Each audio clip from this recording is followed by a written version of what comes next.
Okay, this one says y equals negative 1/2 x plus 2, and what they want you to do is they want you to graph it. So what we're going to have to do is we're going to have to make our little plot thing. Put x on one side, y on the other. And we know that x is our independent variable and y is our dependent variable. That means x can be whatever we want because it's independent, but once we choose x, y has to be something else. Now, since I can choose whatever I want, I'm going to choose easy things for x. In other words, since we're going to be multiplying by 1/2, I'm going to pick all my x's to be divisible by 2. So I'm going to pick -4, -2, 0, 2, and 4. So if I plug -4 into there, we get -1/2 multiplied by -4, and then we're going to add 2, which ends up giving me -1/2 times -4, as we know, is going to be 4 divided by 2, which is 2 plus 2, which is 4.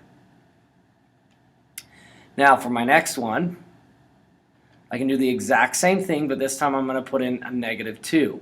1/2 of 2 is going to be 1, and negative is positive, so it's going to be 1 plus 2, which is going to be 3.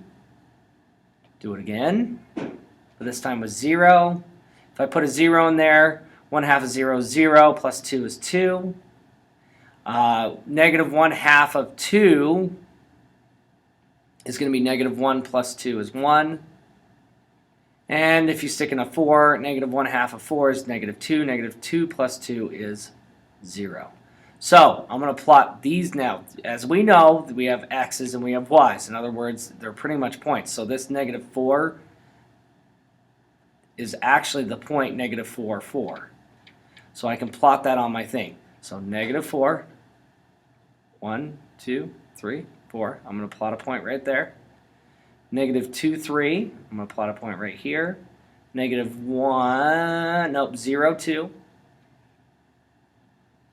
2, 1, and 4, 0. Now, what we can do is we just connect those guys.